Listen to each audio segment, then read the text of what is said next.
Welcome back to 30 Minutes or Less.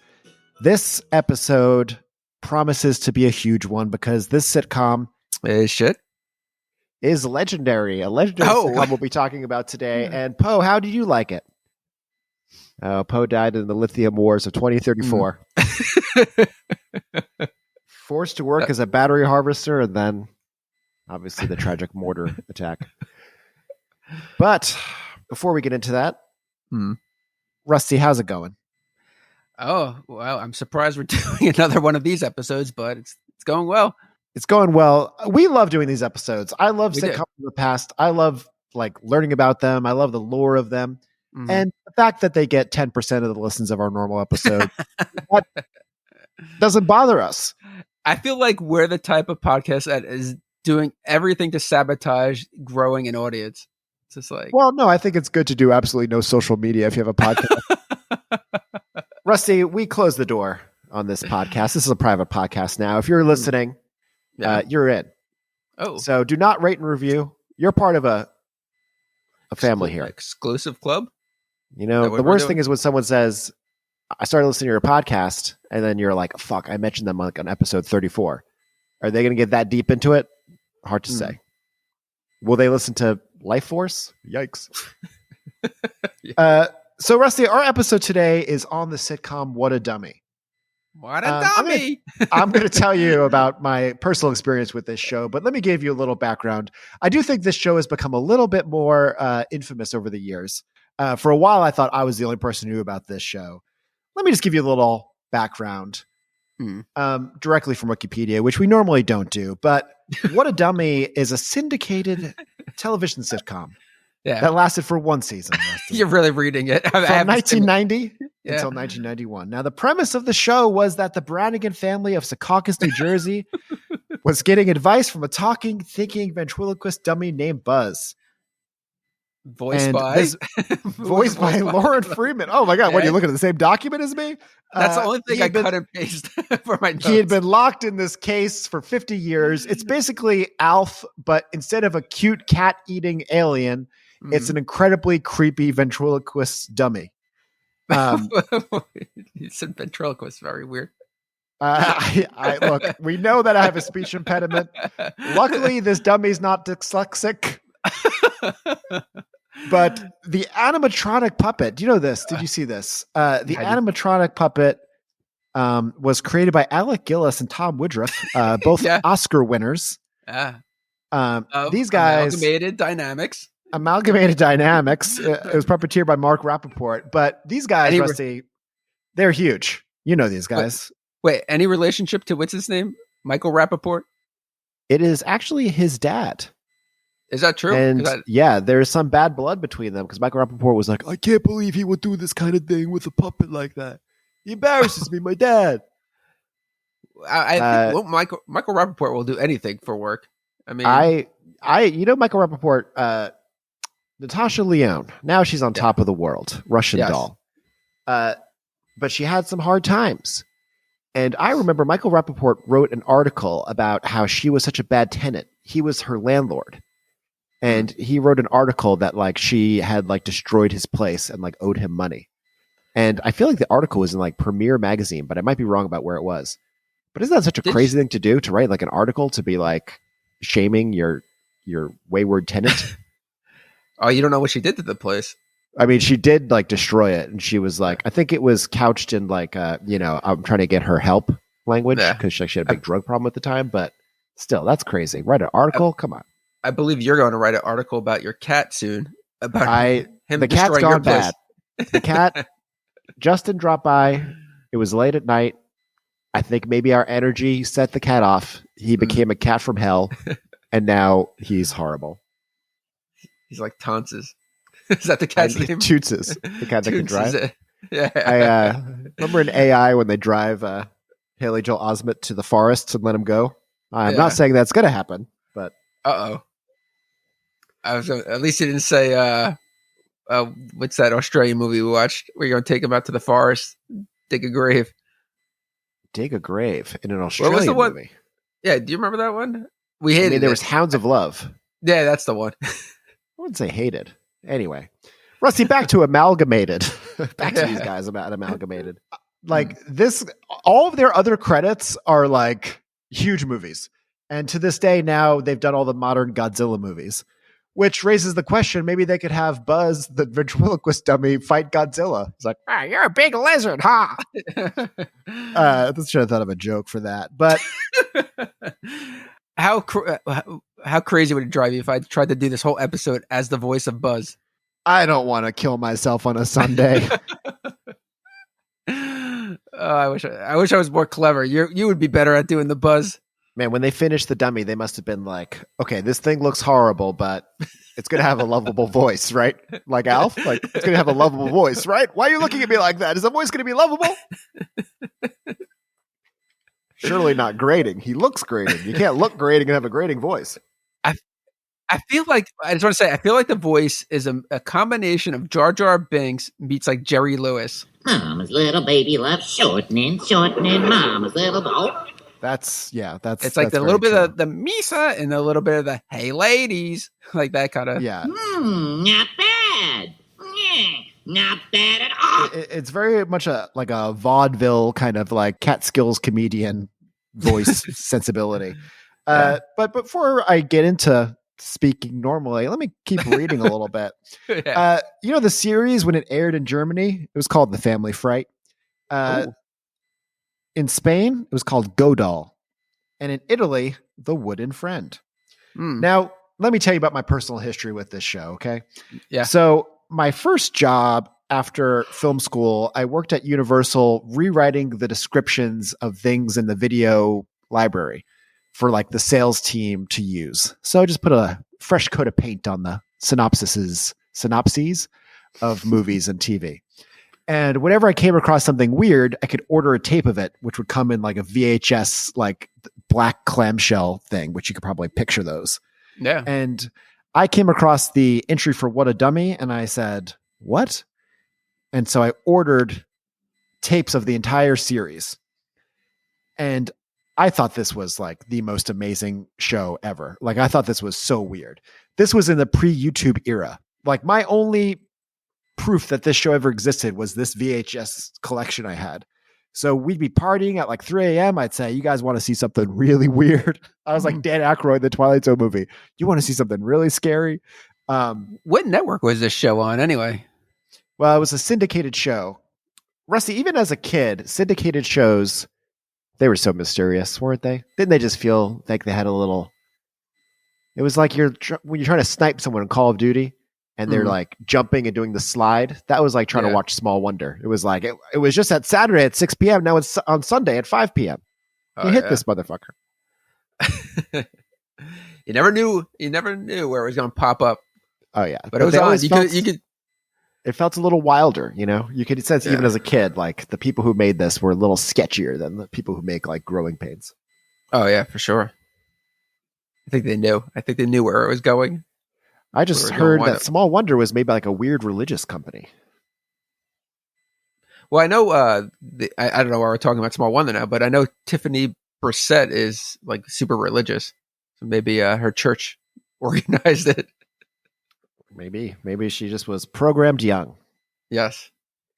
Wait, were you able to watch this when you were lurking about the sewers, spying on? I was, yeah. No, okay. I had like a supervillain. I had this on like 80 monitors in front of me. It's like people were watching me. And they're like, I don't know what he's planning, but it must be fucked up.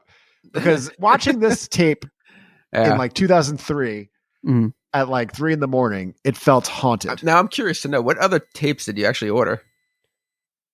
I remember I ordered a movie called The Boy Who Cried Werewolf.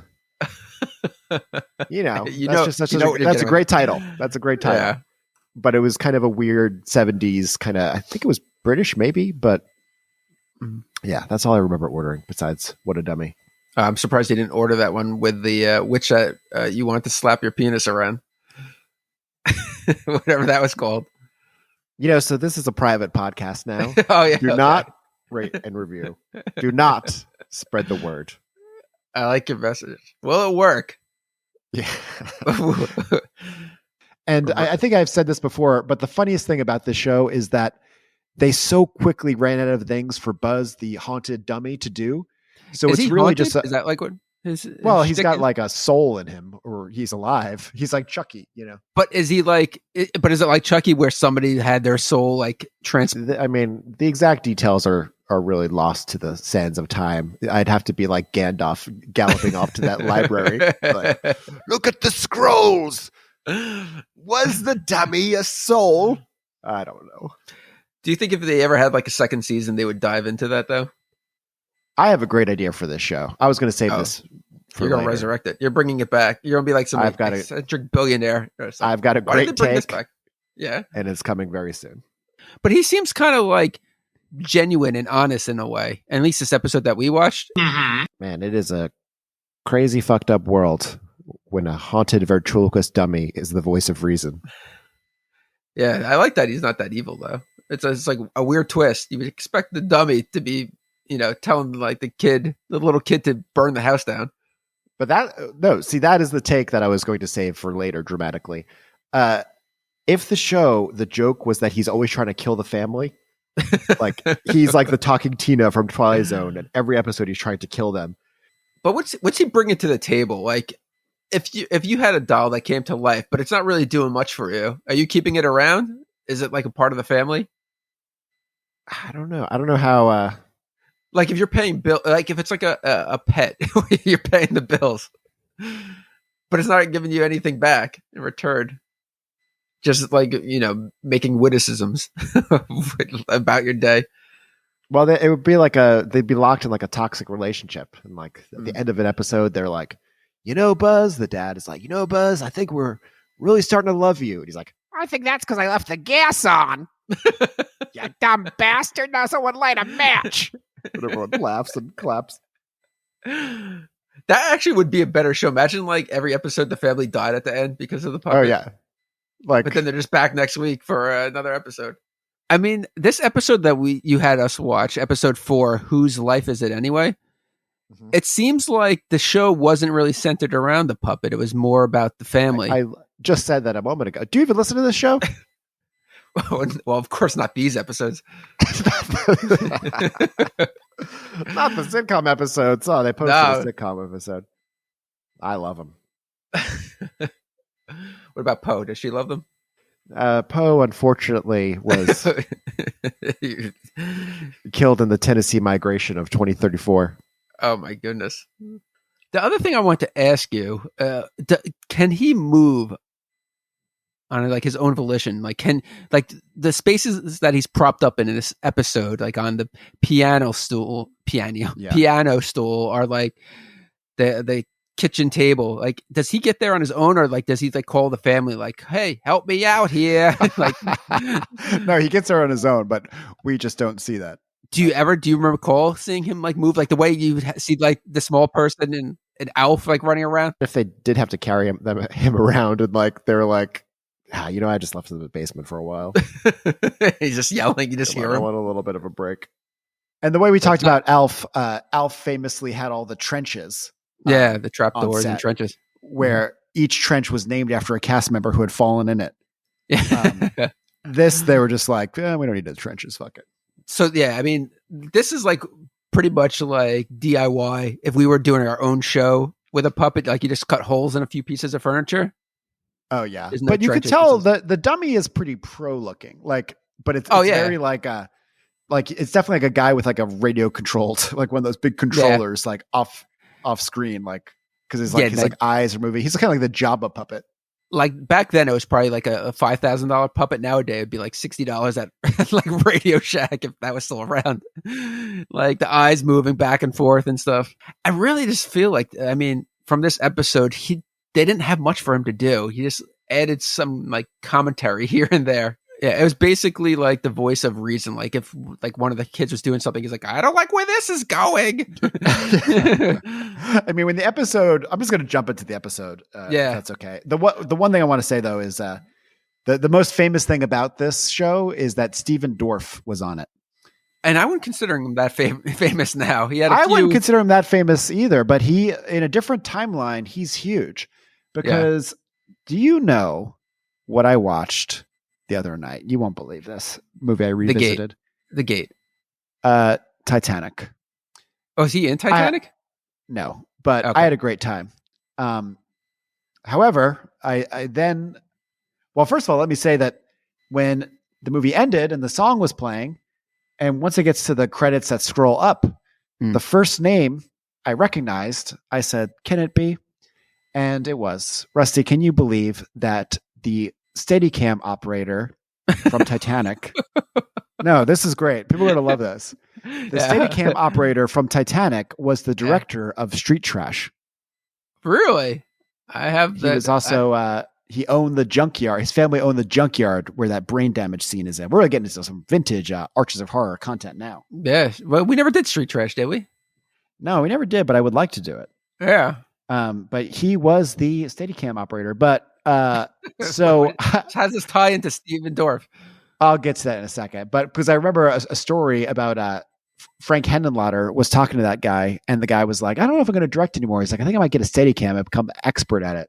And Frank Henenlotter was like, "What are you talking about? Don't do that." And then he became like the biggest Steadicam operator in Hollywood. And Frank Henenlotter was like, "I can't make my rent. Come on, help me out, man." But so anyway, I read a little bit about Titanic because I actually kind of enjoyed it more than I thought I was going to. What an epic film. But Steven Dorff came very close to getting cast. As which character? As Leo. Oh, I thought you were going to say like the Billy Zane character. No, he was almost the lead. So was Jeremy Sisto. Imagine that. Jeremy Sisto. Where's he from again? Like I'm trying to put together. 6 Feet Under, Clueless. Oh, yeah. He did like 3 screen tests. Like, wow, it's crazy. What a so Steven Dorff could have been huge. He could have been. Oh yeah. Wow. The Wolf on Wall Street, etc. Once Upon a Time in Hollywood. Now he's doing Juul commercials. You know what's weird? Or whatever. In like 2002, let's say, I think it was 2002-ish. I was in a softball league that Jeremy Sisto was in, and he was awful as I was. And I remember that like he would like be very like actorly, like he'd like throw himself on the ground when he got out and stuff, and he was like very over the top. Yeah, well, it's like when someone's like bad at a sport, but they really play it up in like a way to be humorous instead of just slinking away in shame and burying themselves under trash as I do. You know what I'm curious about? You must have led the league in your softball league in strikeouts. I'm sure you were horrible. Dude, I was so bad. It's so humiliating. I thought you were saying you were so good. A lot of things about that league in my memory are humiliating, but maybe one of the worst was I remember one game. I don't remember why. I just remember it was at a different field. Not that that's important, but I went to the bathroom, and you know me, I always put it away before I'm done. Oh boy, did I piss in my pants that day? It was, and like I remember it was like playing warm up catch with this guy, and I could just tell, and he was like a good looking guy who like had his whole life together. Like one of those guys who was like he should have been a contestant on The Bachelor. And I could just see him noticing that I had pissed my pants. I always assume it's a lot. Is it a lot? Like was it clearly noticeable? It's the alchemy of your layering and just the luck of the draw. Because sometimes you don't even have that many drops, but once it hits fabric, it spreads. Oh yeah, it's like a paper towel. It's just like. Oops. Oh yeah. What color were your pants or shorts or whatever? Was it like it wasn't like black where it was hiding it, right? Obviously I don't remember that, but I do remember another time that this time I don't even think I did pee my pants. I think I leaned against. I've talked about this before when I went to see Ocean's 12 or Ocean's 11 with some random guy from my film program, and I swear he never really talked to me again.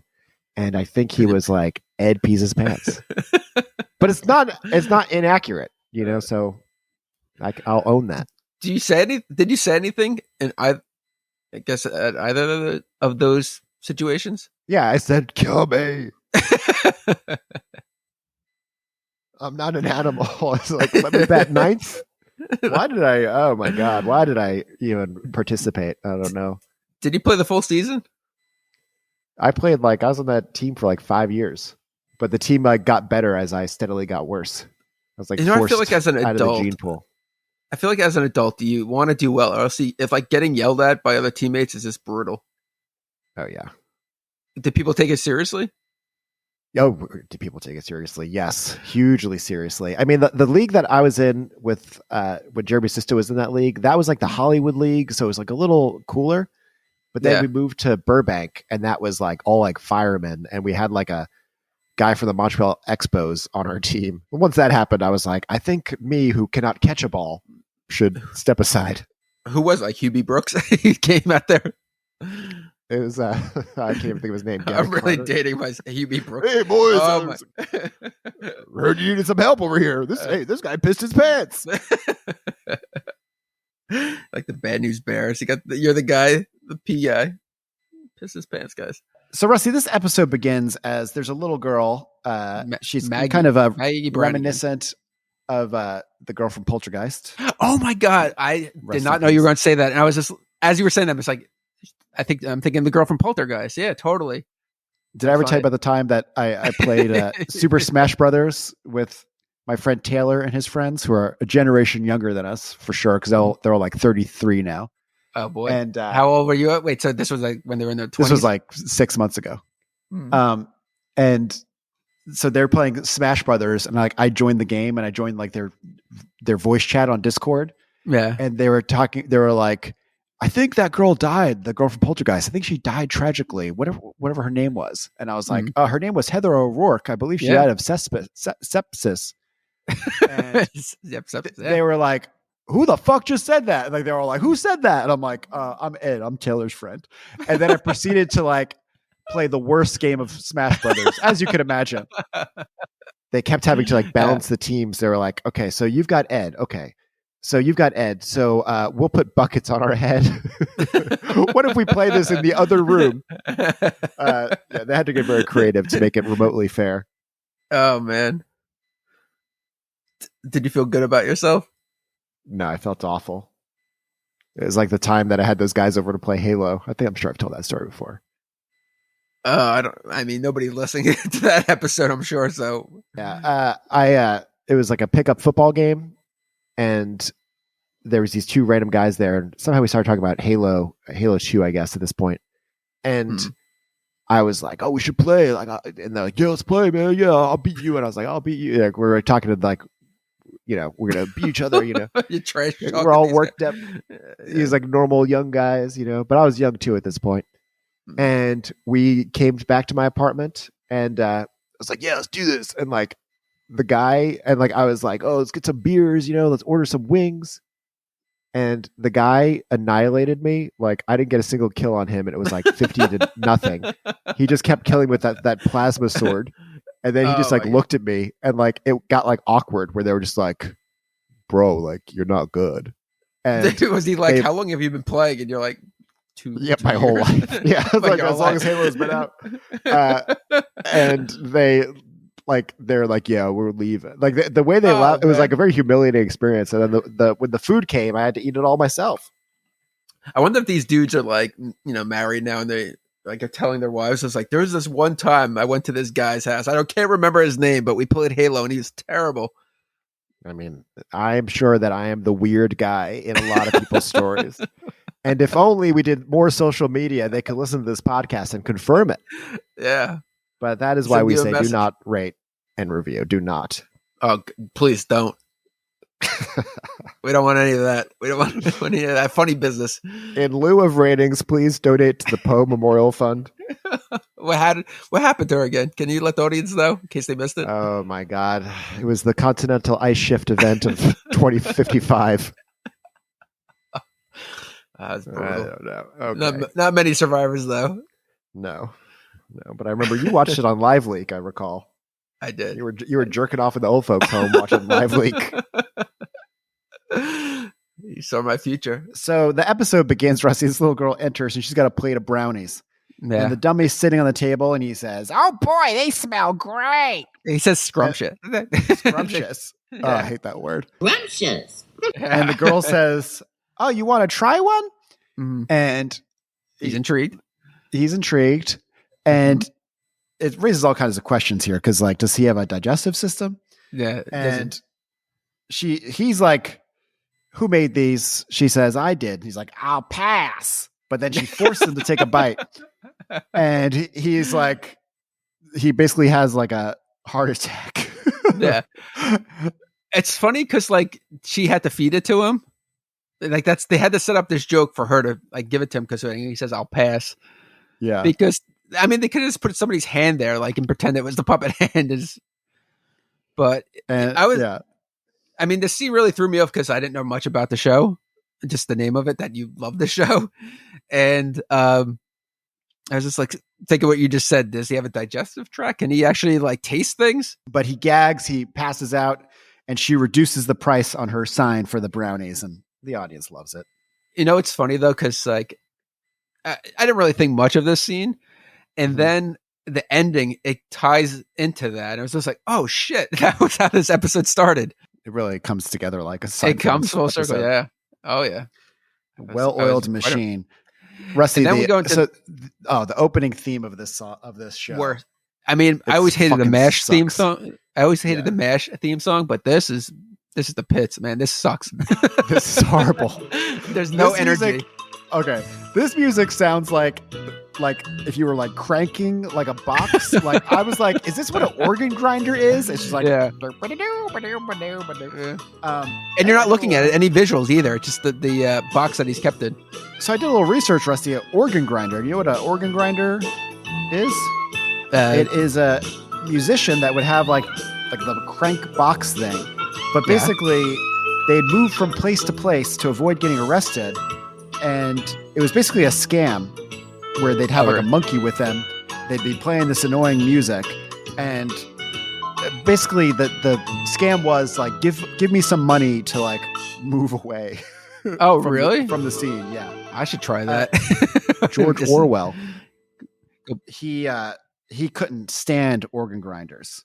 He was always trying to write, and he was like, "There's too many organ grinders in the streets that are like, keeping me from writing because I hear them coming through the window." But so organ grinders were around in like the 40s, the 40s, the 50s. Well, when did George Orwell die? In the 40s or 50s? He died in 1950 with my grandfather's hands around his throat. Angry Irish bastard. I don't know why. I don't know why he killed him. But he did not like organ grinders. A lot of famous writers did not like organ grinders. And Rusty, it goes even further back. Oh, really? Charles Dickens wrote to a friend that he could not write for more than a half an hour without being disturbed by the most excruciating sounds imaginable coming from the organ grinders on the street. So was part of the scam like to play irritating music? So they would like, that was the scam. Oh, really? Was the scam. Yeah. Charles Babbage, whoever that was, he hated them. He would chase them around town and complain to the authorities about their noisy presence. I feel like back in those days, you could probably beat an organ grinder to death with no repercussions, right? Stephen Dorff enters, and the younger son enters. Now, this Corey. is the middle kid, Corey. This is really the headline from this show. I was shocked that I found out when I looked at this kid, Joshua Rudoy. He was the kid in Harry and the Hendersons movie. Oh, yeah. I was like, oh, so this kid's actually acted in something I enjoyed as a child. This was his last role, though. Is he still alive, or like something terrible? He is happened? still alive. He's working in finance these days. He says, I look back with great pride on my acting, but it's not for me anymore. I like that he hung it up. I shouldn't just invent quotes from people, but in essence, that's what he said. Is he like the guy that played Chunk? Like he's like a attorney to the stars kind of thing that looks back on acting. No, I think he's some kind of finance guy, but it's just insane. Like his performance is fucking insane. He seems like coked up or something. He's like a scream. Every line he says, he screams. Like he's like, yeah, Tucker, you gotta listen to me. Like I can't do it without like he is in the annals of annoying child actors. He's got to be one of the most annoying. Oh, even his movements are like unsettling to look at. Unsettling is the perfect word. Yes. Like there's a scene where he's like teaching Stephen Dorff's character Tucker how to like walk like a nerd, and it's like It's vile to look at. It's so, I know, I remember Jamie, I can't believe I remembered his name, but Jamie from Small Wonder was an annoying little kid, but this kid is on a whole other level. And he must have been bullied or something for this final role of his, because it's like, it's in fucking insane. I know we got away from the samples, but I might have to put in some of his voice here, because especially when he becomes like insane. When he switches roles and he takes on the Tucker persona and he's like extreme to the max. Oh I have to admit that I genuinely kind of laughed at that though. But it was definitely irritating though. Yeah. Like yeah. You stole my personality. You said you wanted to learn from me so you can have a fuller life. No, I mean, it's fucking insane. It's something very weird about this kid. Like, it seems like he should be in Glenn Ross. Like, he's got this weird, desperate energy, but he's like 11. I thought you were going to say like Twin Peaks. Like, though. I don't know. Yeah. Oh, also, do you know he was the kid in, if you remember, in Flatliners, the demon that's haunting Kiefer Sutherland? I just like remember his face. Like I think they chased the kid up a tree and like hit him with like a rock and he fell and died. And it's like then the kid is like haunting him, like he was a kid that they bullied, and like this kid's face is just so, And I read an interview with him from a couple of years ago where he said that people sometimes still recognize him and say, "Oh, you scared me in Flatliners," and I'm like, come on, who could possibly recognize this kid? Oh yeah, I always find it interesting when like former actors say like I get recognized for this like minor role that I did. Like, how many people are recognizing? I mean, I remember way back in like the Basket Case episode, there was a guy who was like an extra like in the hotel, and he's like, "I still get recognized to this day." I'm like, what the fuck? By Frank Henlotter, who I was gonna say. Senile now. So dad is away at a convention, and the mom is there is a dad, yeah. But, I did see that in the credits. The mom is like barely present in this episode, and the big star of the show, whose name is escaping me right now, but she played like the nosy neighbor. Like very few she's not in this episode either.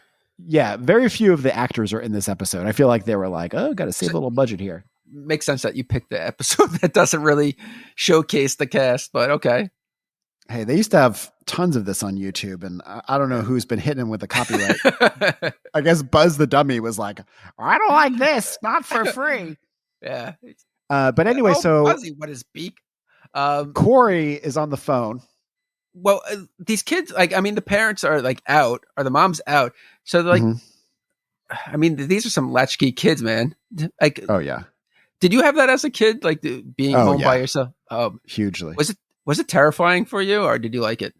No, I liked it, and it's become my complete lifestyle. It haunted me my entire life. I very quickly went from being terrified, like thinking the worst happened to my parents, to loving it because those Victoria's Secret catalogs were getting some action. Oh boy! I mean, I wasn't thinking about those years, but I was thinking a little earlier. Yeah, like when you're young. Yeah, when my mom went off to work when I was in like third grade, and I would like get home. I think like maybe fourth grade was when I was like allowed to be by myself.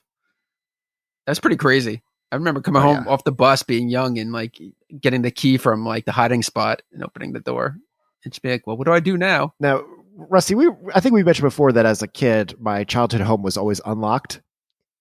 And there often was like the key in the garage if it was locked, but sometimes there was neither. And I remember that we would climb up and go through the kitchen window to get in. Oh, I remember that. Yeah. Father was always paranoid about like the neighbors calling the cops, even though the neighbors would surely have recognized who it was. So whenever I would go through that window to get into the locked out house, I would always kind of do like I would like be like, "I'm locked out. I live here. I'm locked out. I'm going through the window of the house where I live." How old are you doing this?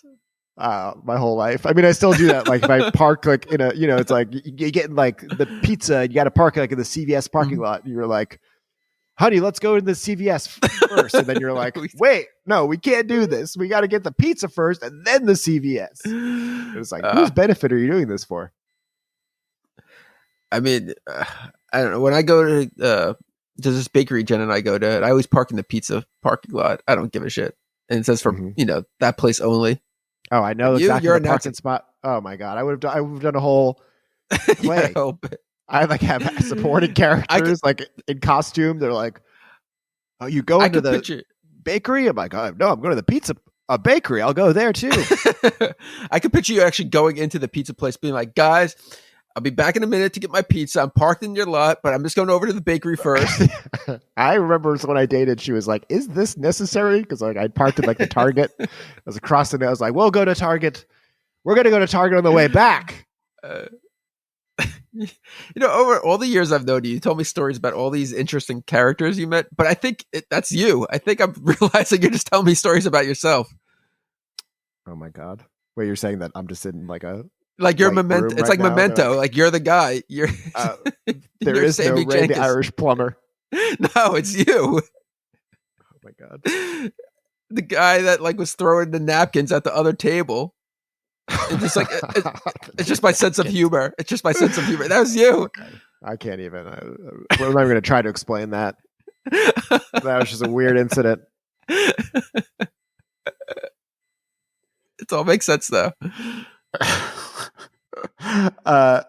So Corey, who's like we said, he's the annoying kid.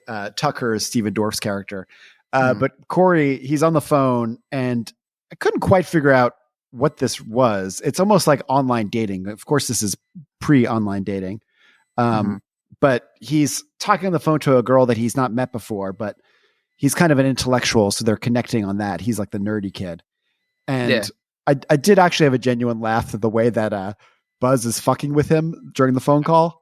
Yeah. The dummy is just like keeps talking, like in between everything he says, Buzz says something and he's like distracting the kid. Yeah, this is Corey. You did.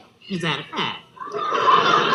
You like the way I filled out my questionnaire? Really? I mean, one of them is like when Corey's is like says that he's exactly as he described himself, and Buzz is like chimes in. He's like nerdy, hates broccoli, and showers with his underwear on. At one point, the actor goes to like push Buzz because he's like annoyed, but then he catches himself because he's like, I can't hit the puppet.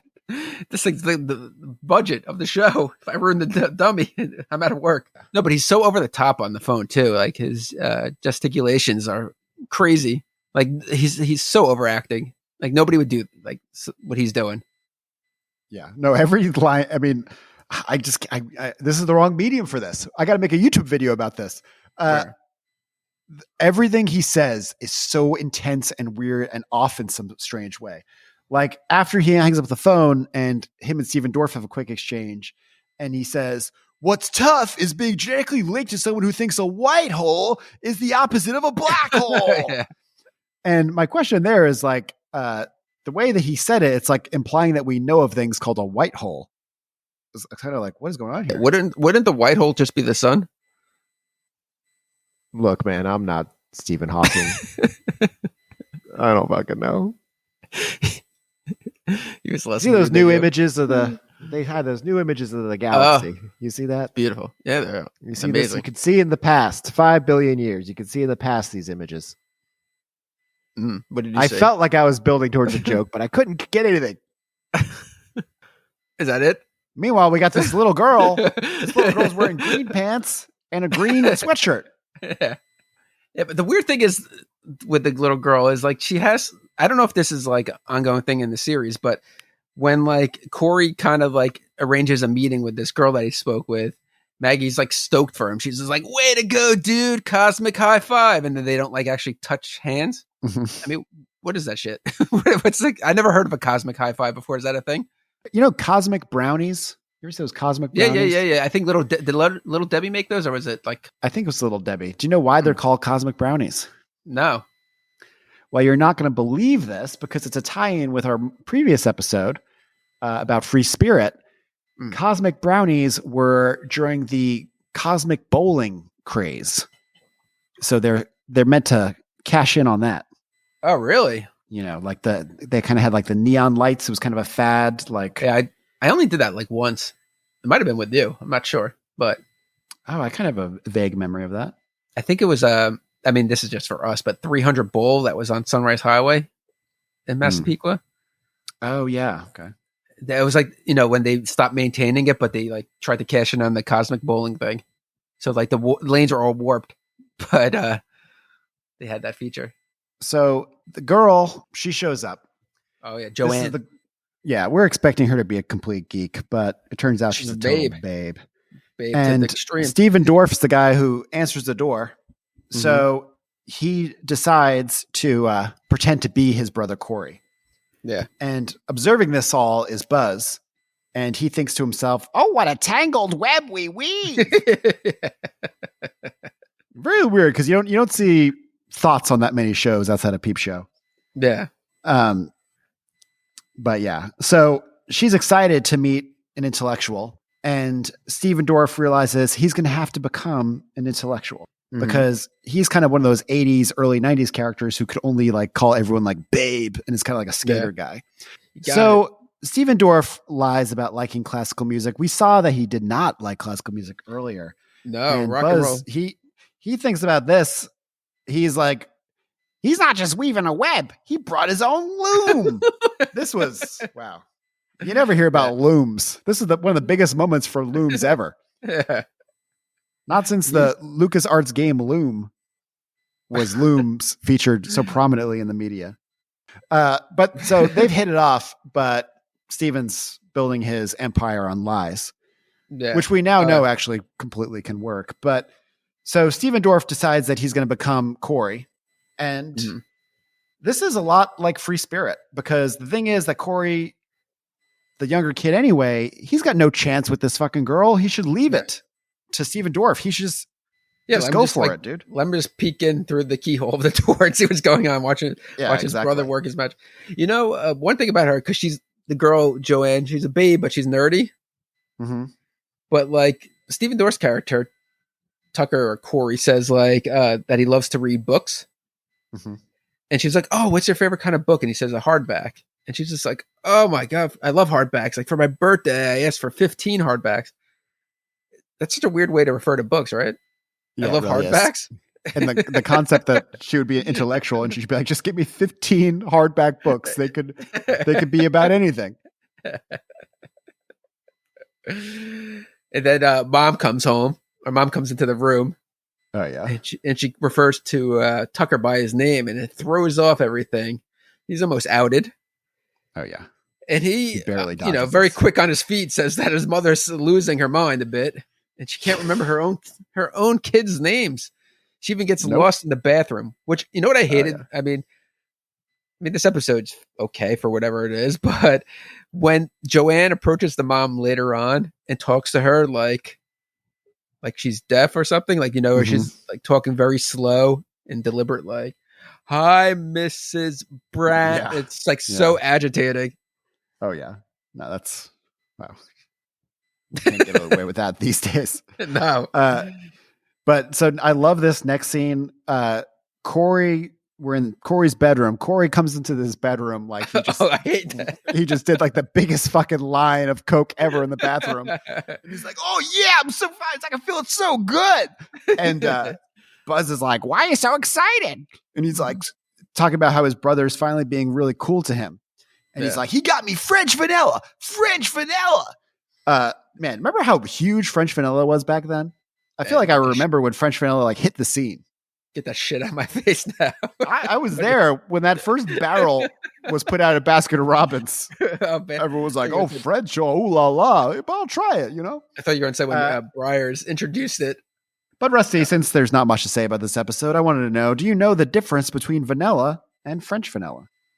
I think this French vanilla has like some of the bits of vanilla in it, right? Like it has a little bit more texture. That is something a lot of people might think, but no. Oh, okay. Isn't it? In fact, the French vanilla has nothing to do with the vanilla variety, but to the classic French way of making ice cream using an egg custard base. Really? Now, this egg custard base gives French vanilla ice cream a smoother consistency and a subtle yellow color that makes it a little different looking than ice cream. The one thing I wanted to say about, because Buzz just happens to be sitting in the bedroom at the time when Corey walks in all stoked about his ice cream. How come Buzz is always where he needs to be ahead of time. Like the characters always walk in the room and he's just sitting there waiting for like the dialogue to take place. Man, maybe that is his dark, like he's got like very ineffectual psychic powers. He's like, I always know what the next room's gonna be. It's like Night Trap. No. You need to go where the action's going to be, or else it's a Night Trap reference. That's perfect. That's perfect. As long as our audience is composed of exactly us, they'll know what you mean. Night Trap, what a dummy! Oh. Now you're saying, what did French vanilla get invented in the 80s? Actually, no. It dates back to colonial times because both Thomas Jefferson and George Washington, they fucking love the stuff.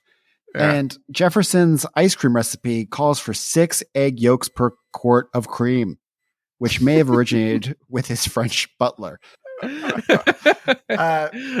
So we're in the bedroom. Corey's fucking ranting about the French vanilla, and Buzz is like, I've got to tell you something. And Corey's like, don't be jealous. Like Buzz is dying over there. I got it. Yeah, go. So, like this kid talking to this dummy. I don't think television has ever seen 2 more annoying. It's like Jar Jar Binks talking to Jar Jar Binks' brother.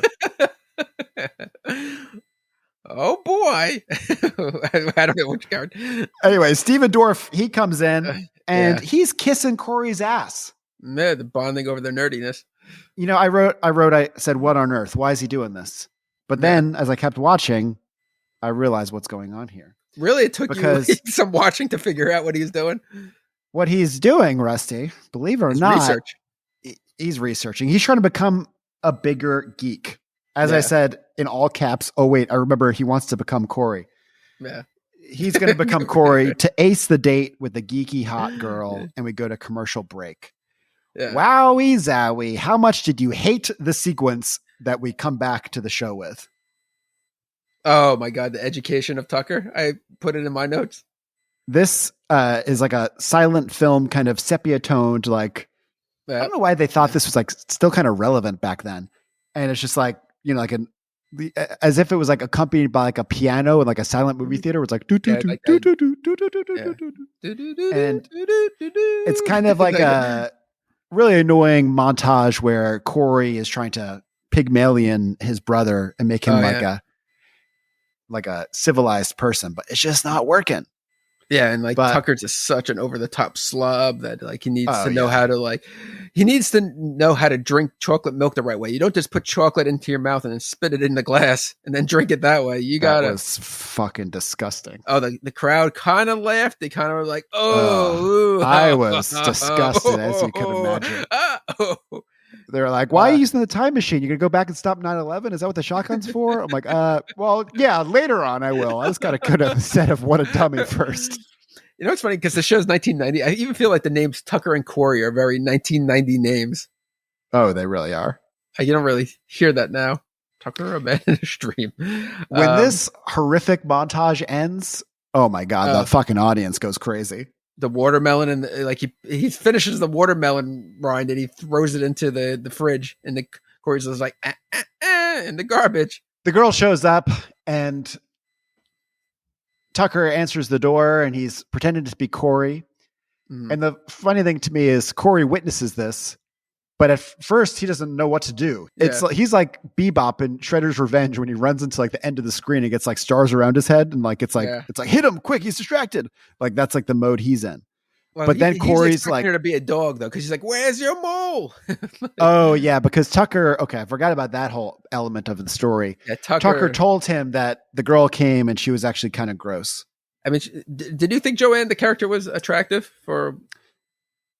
Did I think a 15-year-old was attractive? No. 1,000 times like, no. Oh, yeah, when you were that if I was a kid. Yeah, if I was a kid, I would have thought she was attractive, for what they were going for. Yeah.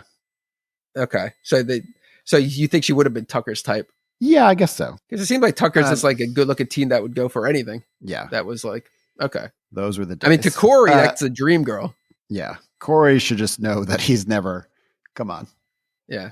I mean, doesn't Corey know his role? Like, I'm sure you did. Well, did you know your role in school? I wish I did more than I really did. But I'll tell you that when my brother, who is like 8 years older than me, would have a girlfriend, I wasn't like, why won't she date me? I'd be like, I'm 8 years old. I can't, I'm not involved in this. But Corey doesn't Oh, well, yeah. Once you get older, girls in your grade, but never anyone who's like that much older than me. When I was like in 9th grade and my brother was a senior, like I would have loved to like date the girls that he was hanging around with. I guess when you're in 9th grade and that's acceptable.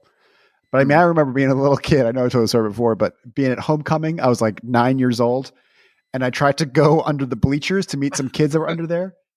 And I think it looked like I was trying to look under this girl's skirt and this like older kid, like it was like an 80s movie where he like pulled me up by like my neck. It was like, what are you doing? And I was like, what?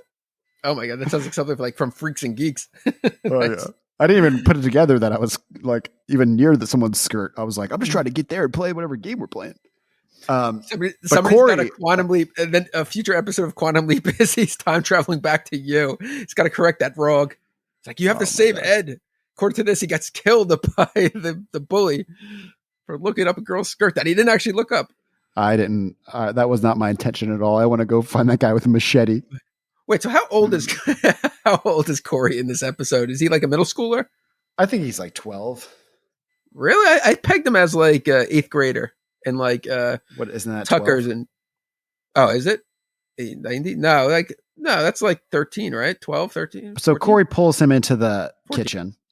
Yeah, and this is just disturbing. He's like wearing a Hawaiian shirt. The way he peers over his glasses in the Hawaiian shirt, and he's like, "What's going on?" You're just like, dude. Yeah. And Tucker's like, okay, can you please chill out? Meanwhile, the dummy is staring at the girl. We hear her thoughts now. This is really peep show. And she's like, is that dummy staring at me?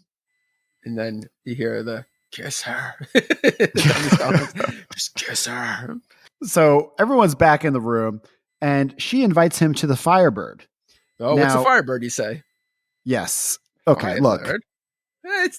There's a whole joke about misunderstanding that the Firebird is referring to a ballet rather than a car. Now look, I'm pretty cultured.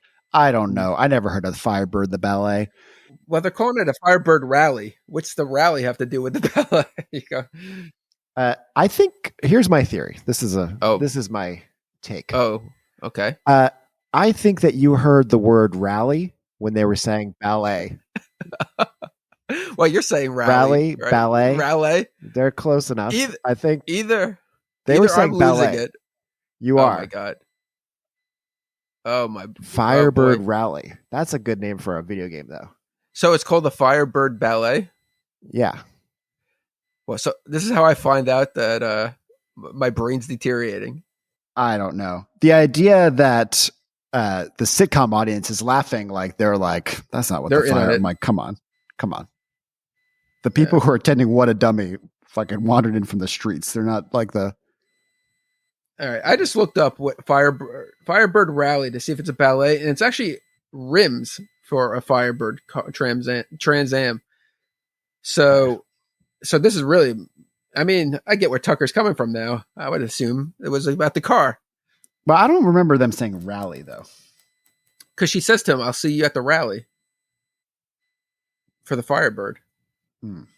So is it the ballet or wait? So now, do you think like, what's her name, Joanne? If she like caught the dummy staring at her, like the eyes moving, would she put it together? I don't would think she so. Just think like something's messed up with it? So the dummy could kind of like mess with people a little bit. Yeah, she would think like this is like a Teddy Ruxpin kind of guy. Yeah. You know, I would love a real life scenario where there's a dummy character in your life giving you advice the way this dummy is, but giving you like the wrong advice, like telling you to start fights with people knowing you can't win. Well, Ed, you could take this guy. Do I live alone? That's a complicated question. So Corey, I didn't even understand this twist because when Corey's like, you should have Tucker make you dinner. Mm-hmm. Like he's a he can make a gourmet French meal. Even though I don't recall Stephen Dorff's character ever claiming that he was a great cook. But well, I think anyway. maybe it was in his profile. Is the kid a good cook?